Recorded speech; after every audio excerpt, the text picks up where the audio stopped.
दोस्तों नमस्कार। दोस्तों, भारतीय राजनीति में आप सीढ़ियों का इस्तेमाल कर कुछ क्षणों के लिए ऊपर तो पहुंच सकते हैं, लेकिन उसके बाद आपको दरवाजा बंद ही मिलेगा।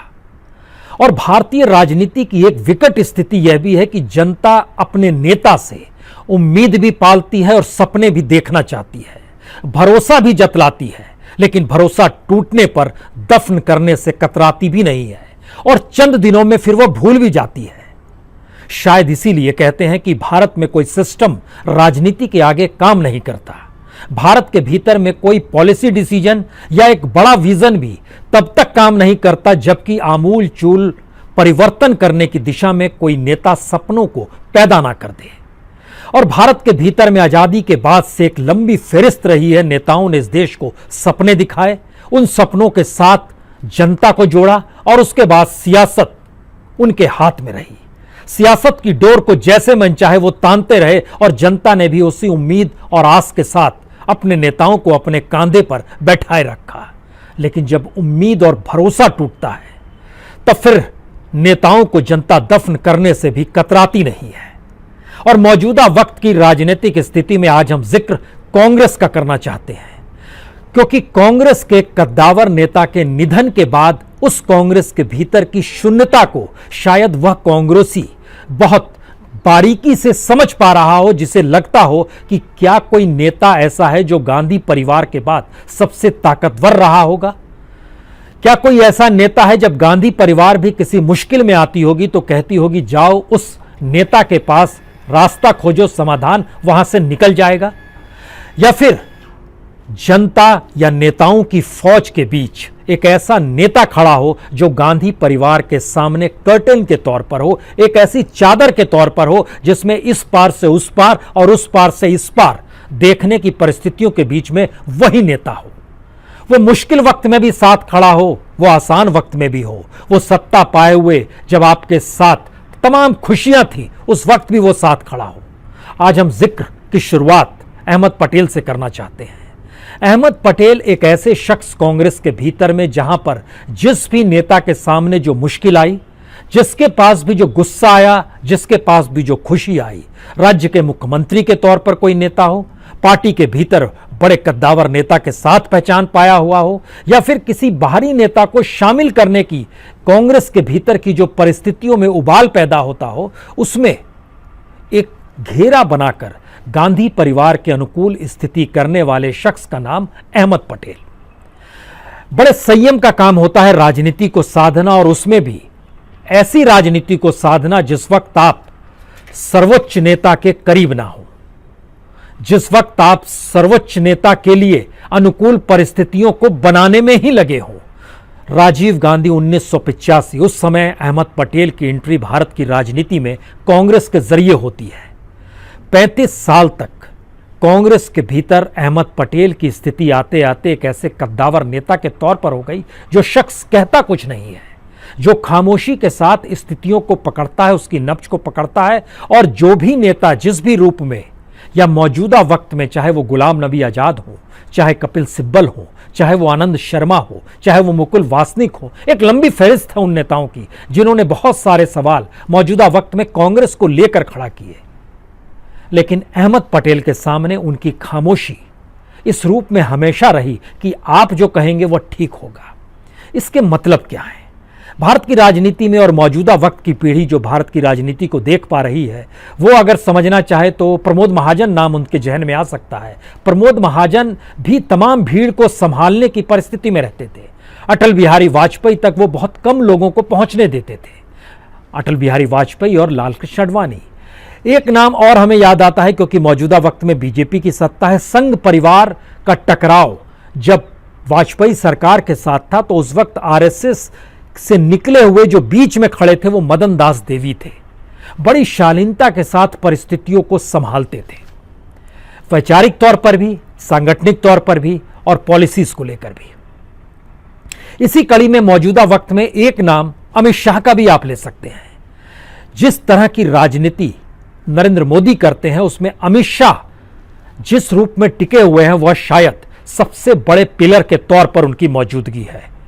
संगठन को संभालना हो, पार्टी को संभालना हो, पॉलिसी डिसीजन लेना हो, किसी राज्य को प्रभावित करना हो, कहीं से कांग्रेसी सरकार डिगानी हो, क्यों अमित शाह का नाम लिया जाता है?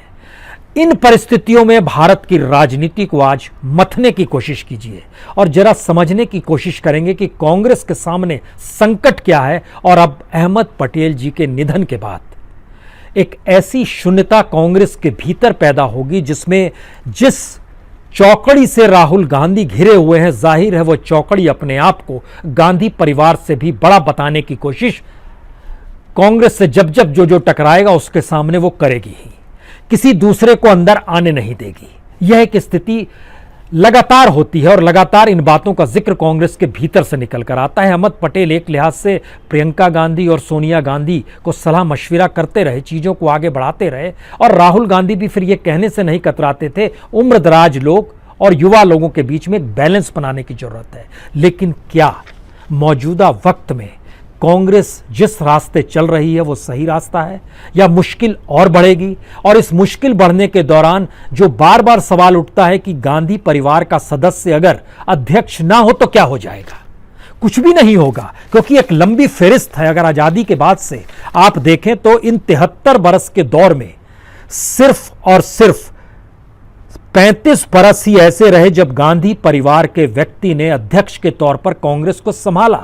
नेहरू से लेकर राजीव गांधी के पीरियड तक के दौर में, अगर उन दौर में आप याद करें 1947 से लेकर 1989 तक, उस दौर में नेहरू सिर्फ 3 साल के लिए प्रेसिडेंट रहे, इंदिरा गांधी 6 साल के लिए प्रेसिडेंट रही, राजीव गांधी 5 साल के लिए प्रेसिडेंट रहे, यानी 14 साल। लेकिन वह उम्र अगर आप देखेंगे तो वो 37 साल लंबे उम्र में सिर्फ 14 साल अध्यक्ष रहे। लेकिन इस दौर को जब आप देखना शुरू करेंगे, जब सोनिया गांधी अध्यक्ष बनती और बीच में 1 साल के लिए राहुल गांधी आते हैं, तो लगभग 22 साल में 10 साल सत्ता रहती है और 22 साल प्रेसिडेंट कांग्रेस फैमिली का रहता है। लेकिन क्या कांग्रेस गांधी परिवार के व्यक्तियों के जरिए ही संभाली गई? जेबी कृपलानी साहब 1947 में थे, पट्टारा में सीतारमैया 1948-49 में थे, पुरुषोत्तम दास टंडन 1950 में थे, वी एन डेवर जो कि स्वराष्ट्र के मुख्यमंत्री हुआ करते थे और 48 से 54 तक मुख्यमंत्री रहे थे, राजकोट से वो चुनाव जीते थे जहां से पहली बार नरेंद्र मोदी भी चुनाव जीते। 55 से 59 तक कांग्रेस के अध्यक्ष वो रहे। नीलम संजीवा रेड्डी, कामराज निजप्पा, जगजीवन राम, शंकर दयाल शर्मा, देवकांत बरुआ, ब्रह्मानंद रेड्डी, पीवी नरसिम्हा राव, सीताराम केसरी, एक लंबी फहरिस्त अध्यक्षों की। तो क्या कांग्रेस खत्म हो गई? जी नहीं, कांग्रेस खत्म नहीं हुई, क्योंकि इस देश में आजादी के संघर्ष और भारत के निर्माण के मद्देनजर कांग्रेस का जन्म नहीं होता है, बल्कि कांग्रेस एक वे ऑफ इंडिया हो जाती है। जिस तरह बीजेपी बार बार कहती है हिंदुत्व वे ऑफ लाइफ है, हमारा कहना वे ऑफ इंडिया के तौर पर कांग्रेस को खड़ा किया गया और कांग्रेस इसी रूप में चाहे अनचाहे मौजूदगी उसकी हर वक्त रहेगी। लेकिन मौजूदा वक्त में फिर ऐसा क्या है कि राजनीतिक सफलता नहीं मिलती है, चुनावी सफलता नहीं मिलती है और कांग्रेस के भीतर से आवाज लगातार उठते रहते हैं।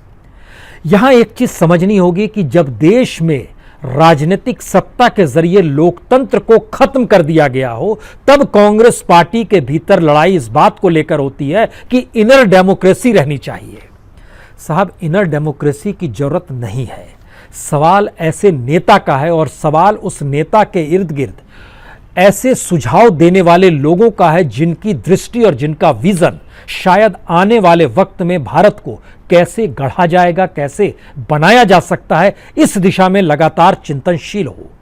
अन्यथा परसेप्शन और प्लेयर के तौर पर राहुल गांधी ही कांग्रेसियों को नजर आएंगे।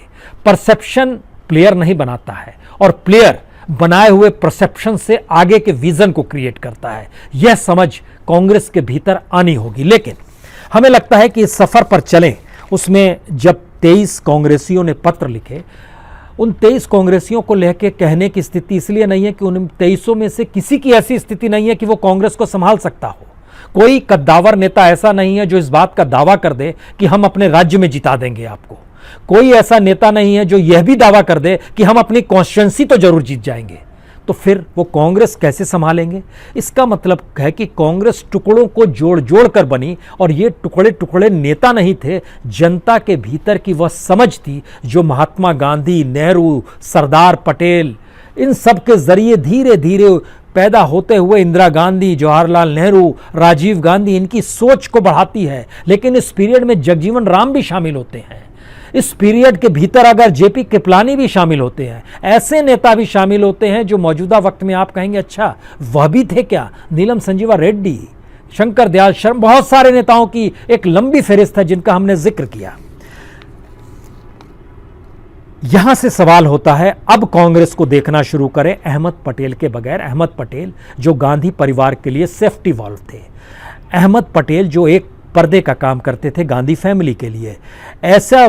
ऐसे अहमद पटेल जो गांधी फैमिली तक पहुंचने से रोकते भी थे और पहुंचाते भी थे, और गांधी फैमिली भी अपने आने से पहले, अपने तक पहुंचने से पहले किसी को भी अहमद पटेल के समक्ष खड़ा कर देती थी। जिन नामों का 23 नामों का जिक्र किया, गुलाम नबी आजाद, कपिल सिब्बल, पृथ्वीराज चौहान, राजिंदर कौर भट्टल, आनंद शर्मा, मनीष तिवारी, मुकुल वासनिक, शशि थरूर, जतिन प्रसाद, वीरप्पा मोइली, कोरियन, भूपेंद्र सिंह हुड्डा, अरविंद सिंह लवली, कौल सिंह ठाकुर, अखिलेश प्रसाद सिंह, कुलदीप शर्मा, योगानंद शास्त्री, संदीप दीक्षित, रेणुका चौधरी, मिलिंद देवड़ा, राज बब्बर, क्या बताइए ये किसी राज्य में चुनाव जिता सकते हैं? तो ये कांग्रेस के अध्यक्ष तो बन नहीं सकते। और कांग्रेस के भीतर जो अध्यक्ष बने हैं, अगर आप उस पीरियड में चले जाइएगा तो आपके भीतर ये सवाल होगा कि ब्रह्मानंद रेड्डी कैसे बन गए, आपके भीतर सवाल होगा कि चापलूसी करने वाले देवकांत बरुआ अध्यक्ष कैसे बन गए, आपके भीतर सवाल होगा कि कोषाध्यक्ष एक वक्त सीताराम केशरी अध्यक्ष कैसे बन गए। इसका मतलब यह है कि विजन होना जरूरी है। और विजन का मतलब क्या हो सकता है? क्योंकि अगर आप मौजूदा वक्त में कांग्रेस शासित राज्यों को देखने से बात शुरुआत करते हैं, कैप्टन अमरिंदर सिंह अपने ही कांग्रेस पार्टी के भीतर नवजोत सिंह सिद्धू को नहीं संभाल पाते हैं, और आज वो बुलाए हुए हैं उनको कि आइए लंच पर आइए, बैठिए साथ में, क्योंकि ये हवा चल पड़ी है कि सिद्धू की वापसी कहीं बीजेपी में तो नहीं हो रही है। इसीलिए यह संदेश है कि पंजाब की राजनीति के भीतर में अगर अकाली दल और बीजेपी अब आमने सामने आकर खड़े हो जाएंगे तो आने वाले वक्त में कांग्रेस पिछड़ती चली जाएगी। नवजोत सिंह सिद्धू को चेहरा बनाने की कोशिश बीजेपी कर रही है, तो उन्हें ध्यान आया कि लंच पर बुलाया जाए। राजनीति और राज्य कांग्रेस ऐसे संभालेगी क्या? गहलोत राजस्थान में, जिस नेता ने वहां पर सबसे ज्यादा मेहनत की, सचिन पायलट, उसको नहीं संभाल पाए।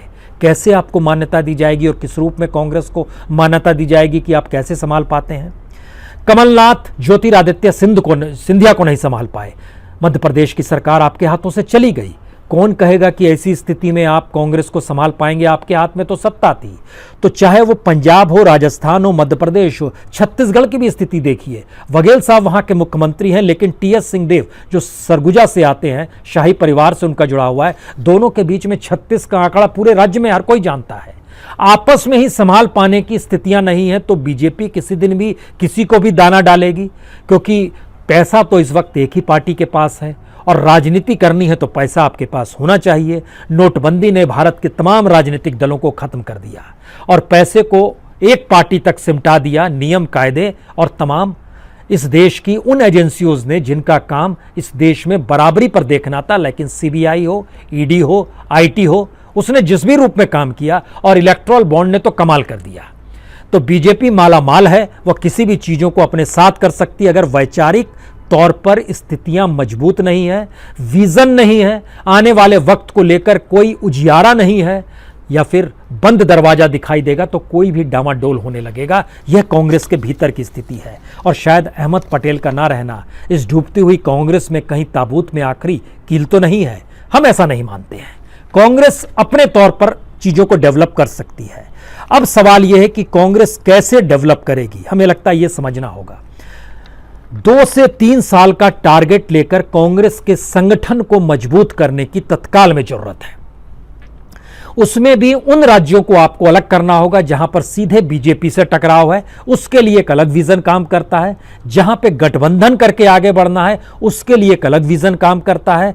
और जहां पर, क्योंकि कांग्रेस का एक वक्त कॉर्पोरेटीकरण हुआ था, आज बीजेपी का कॉर्पोरेटीकरण हो गया है। कांग्रेस ने अब उन मुद्दों को उठा लिया है जो मुद्दे लेफ्ट के हुआ करते थे, किसान मजदूर के मुद्दे। बीजेपी कांग्रेस की सत्ता में रहने के लिए दौरान इन मुद्दों को इसलिए नहीं उठा पाई क्योंकि वो व्यापारियों की पार्टी रही। किसान मुद्दों से वो जुड़ नहीं पाई। कांग्रेस बहुत तेजी से जुड़ गई। अब यहां पर सवाल है कि अगर कांग्रेस ने अपने कॉर्पोरेटीकरण को त्याग दिया और बीजेपी ने अपना लिया है, तब तो कांग्रेस के लिए और अनुकूल स्थिति होनी चाहिए। तो उसके भी 3 स्टेप है। पहला स्टेप जहां सीधे बीजेपी से टकराना है, चाहे वो हिमाचल प्रदेश हो, उत्तराखंड हो, गुजरात हो, छत्तीसगढ़ हो, और एक लिहाज से पंजाब को भी हम मानकर चल रहे हैं, सीधे आपको वहां बीजेपी से टकराना है। इसके अलावे जो गठबंधन की राजनीति है उसके लिए आपको अलग स्ट्रेटजी अपनानी होगी, चाहे वो उत्तर प्रदेश हो, चाहे उत्तर प्रदेश में बीएसपी और समाजवादी पार्टी, बिहार में जेडीयू आरजेडी और लेफ्ट खड़ा है वहां पर, झारखंड में जेएमएम खड़ा है, वेस्ट बंगाल में टीएमसी भी खड़ी है, लेफ्ट भी खड़ी है, महाराष्ट्र में एनसीपी भी है और अब तो शिवसेना भी है, तेलंगाना में टीआरएस भी खड़ा है, अलग अलग राजनीतिक, तमिलनाडु में डीएमके और एडीएमके खड़े हैं। गठबंधन की राजनीति स्टेट वाइज और सेंटर की राजनीति में जहां पर बीजेपी से सीधे टक्कर लेनी है वहां किस रूप में काम करना है, इसको लेकर एक विजन आपको रखना होगा और उसकी एक पूरी टीम आपको बनानी होगी। उस टीम की मशक्कत का टारगेट 2 से 3 साल, क्योंकि कहीं ना कहीं 2024 आपको टारगेट लेकर चलना ही पड़ेगा, अन्यथा चीजें आपकी बिखर जाएंगी। बिखर नहीं जाएंगी बल्कि कुछ और लंबी खिंच जाएगी, फिर आप 2029 का इंतजार करेंगे। नेशनल लेवल पे गठबंधन और स्टेट लेवल पे गठबंधन की सोच जब हम कहते हैं तो इसका मतलब एक है कि आपके विजन में 2 चीज बड़ी बेसिक होनी चाहिए। एक, कोर इशू पर हम ध्यान देंगे जिसमें माइनस मोदी होगा। अगर आप हर इशू के साथ मौजूदा वक्त में उस बीजेपी और संघ पे निशाना साध रहे हैं जिसकी अगुवाई नरेंद्र मोदी ही कर रहे हैं, तो फिर नरेंद्र मोदी का नाम ले लेकर आप उन्हें ही मजबूत करते हैं। इसके लिए एक रेफरेंस जहन में याद रखिए, 2004 में अटल बिहारी वाजपेयी ने यही गलती की थी। इतनी बार सोनिया गांधी का नाम लिया, जिस नेता को कोई नहीं जानता था उसको पूरा देश जान गया, और 2004 में शाइनिंग इंडिया हवा हवाई हो गया, कांग्रेस की सरकार बन गई। सोनिया गांधी ने प्रधानमंत्री बनने से इनकार किया, उनका कद और बड़ा हुआ, उन्होंने मनमोहन सिंह को बना लिया प्रधानमंत्री के तौर पर। उसके बाद की स्थिति हमारे सामने है, लेकिन मौजूदा वक्त में तो नरेंद्र मोदी अपने तौर पर सब कुछ हैं, तो आपको उनका नाम लेने की जरूरत इसलिए नहीं है क्योंकि अगर देश की स्थिति नाजुक है अलग अलग क्षेत्रों में, तो उसके लिए जिम्मेदार भी जनता चाहे ना चाहे एक ही शख्स को देगी जिसका नाम नरेंद्र मोदी है। सफलता भी उन्हीं के चेहरे से जुड़ी है, असफलता भी उन्हीं के चेहरे से जुड़ी है। तो ऐसे में हर इशू को उठाने के साथ अगर आप उस नेता का नाम लेंगे तो फिर आपकी राजनीति में भी उसका विकल्प नहीं होगा, बल्कि आप उसमें कुछ प्लस ही कर रहे हैं। सवाल यहां पर किसी के भी जहन में आएगा, वो मुद्दे कैसे उठाए जा सकते हैं। हमें लगता है कि आप अगर 10 मुद्दों को चुन लीजिए, 10 मुद्दों में सबसे बड़ा मुद्दा मौजूदा वक्त में बैंकिंग सिस्टम का है। बैंकिंग सिस्टम है, एजुकेशन सिस्टम है, मेडिकल सिस्टम है, एम्प्लॉयमेंट है, एनपीए है, खेती मजदूरी का सवाल है, राइट टू फूड का सवाल है, डिजिटल इंडिया की कनेक्शन भारत के सिस्टम के साथ कैसे करी जाए जिससे लाइफ इजी हो जाए, इस दिशा में भी विजन बनाने की जरूरत है। जो अनऑर्गेनाइज सेक्टर है, नोटबंदी के बाद जिसके पास काम नहीं है, उसको आने वाले वक्त में कैसे काम मिलेगा, यह विजन भी खुद ही क्रिएट करना है।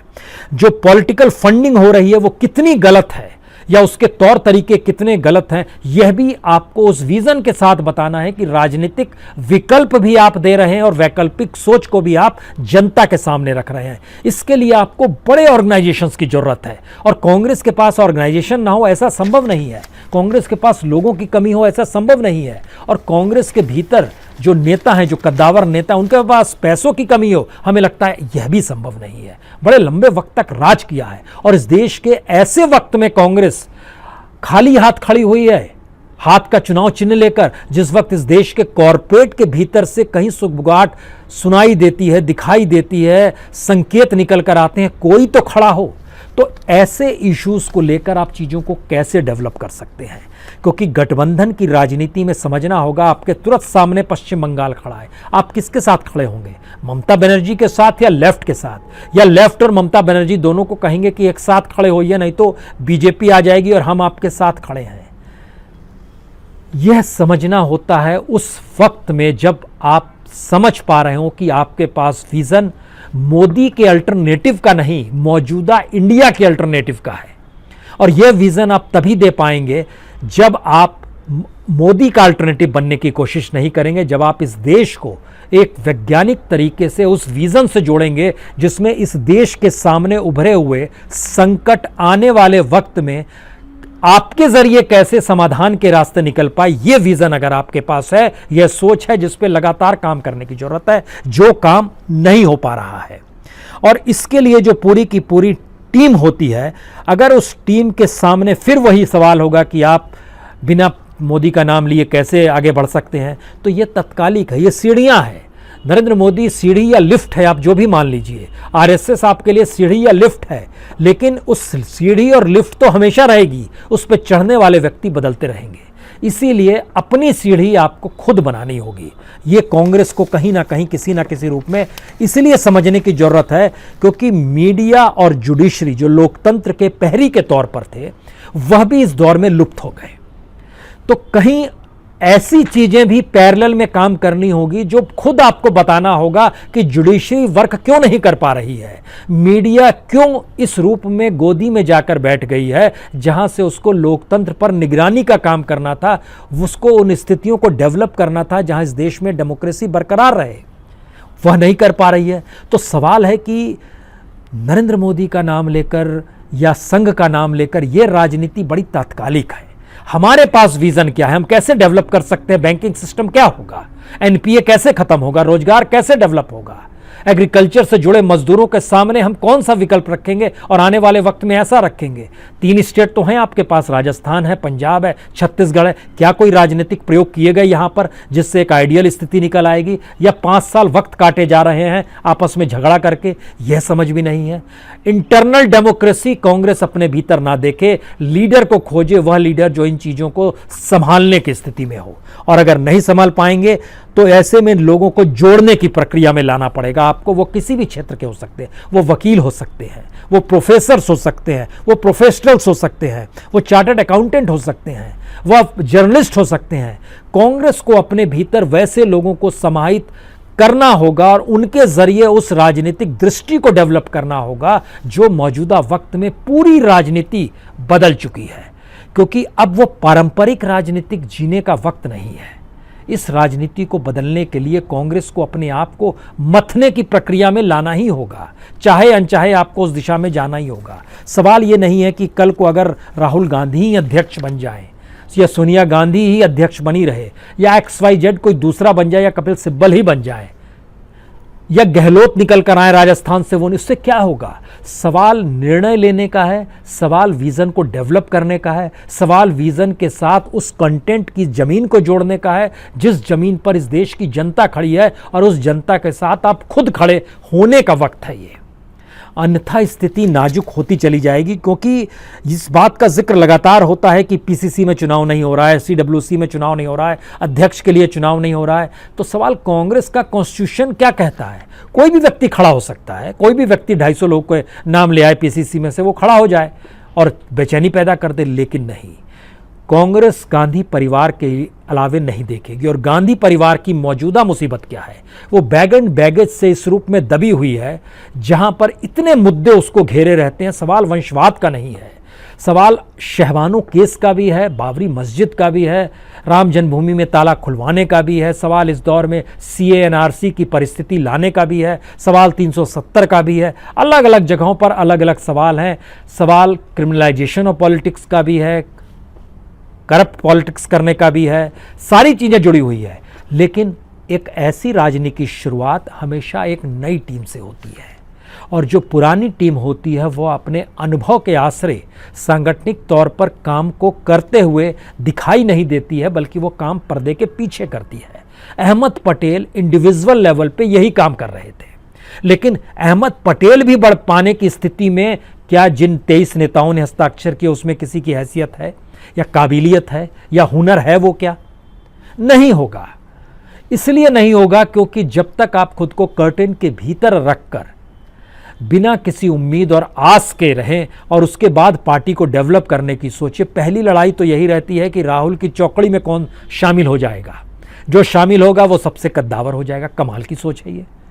राहुल खुद इस देश में राजनीतिक तौर पर कमजोर नजर आएंगे, लेकिन उसकी चौकड़ी में अगर आप शामिल हो गए कोई कांग्रेसी तो वो ताकतवर हो जाएगा। ये क्या परिस्थिति। इसका मतलब है आप ऐसी ही सीढ़ियों पर खड़े हुए हैं। इस सीढ़ी पर बैठे हैं तो आप कुछ देखेंगे, इसके ऊपर चले जाएंगे तो देखिए आप यहां गर्दन कट गई, ये कट जाएगा। यानी आप ऐसी परिस्थिति में हैं कि हर सीढ़ी पर खड़े होकर आप अपने अनुकूल परिस्थितियों को गढ़ना चाहते हैं। राजनीति इससे कतई नहीं होगी। और अगर कांग्रेस के सामने सबसे बड़ा चैलेंज मौजूदा वक्त में यही है कि वह अपने उस संगठन को उस सोच के हिसाब से मथना शुरू करे जिस संकट को हर कोई देख रहा है। कांग्रेसी भी देख रहे हैं, जर्नलिस्ट भी देख रहे हैं, वकील भी देख रहे हैं, प्रोफेसर्स भी देख रहे हैं, डॉक्टर्स भी देख रहे हैं और खुद बीजेपी भी देख रही है। बीजेपी के भीतर कैबिनेट मिनिस्टर्स की क्या हैसियत है यह बताने की जरूरत है, मुख्यमंत्रियों की क्या हैसियत है यह बताने की जरूरत है। यहां पर डायनेस्टी है तो वहां तो स्लेवरी है। तो क्या यह स्लेवरी की राजनीति चलेगी? जब तक सत्ता है चलेगी, सत्ता नहीं रहेगी तो नहीं चलेगी। कांग्रेस को इसी बात को समझना होगा और शायद इसी बात को मथना होगा, क्योंकि कोई बड़ी मुलाकात तो अहमद पटेल से हमारी नहीं है, लेकिन एक दो बार जब भी मुलाकात हुई है उस वक्त कांग्रेस की स्थिति जो कमज़ोर हो रही थी, उस वक्त उनके भीतर का जो दर्द था, उस दर्द में वह दो बातों का जिक्र हमें इसलिए याद है। वो कह गए, उनका कहना था कि आप लोग जर्नलिस्ट अगर इंडिविजुअल लेवल पे भी लड़ाई लड़ता है तो वह पार्टी से भी बड़ा हो जाता है, और पार्टी हमारी अगर इतनी कमज़ोर है कि आप जब लड़ते हुए दिखाई देते हैं तो हमें लगता है कि पार्टी में भी इतनी ताकत होनी चाहिए। दूसरी बड़ी बात उनके भीतर ये था, वो बार बार कहते थे कि कोई ज़रूरी नहीं है कि इस दरवाजे से आपका रास्ता कोई निकल ही आए, लेकिन जो कोई भी आएगा वह अपनी बात को कह के जाएगा।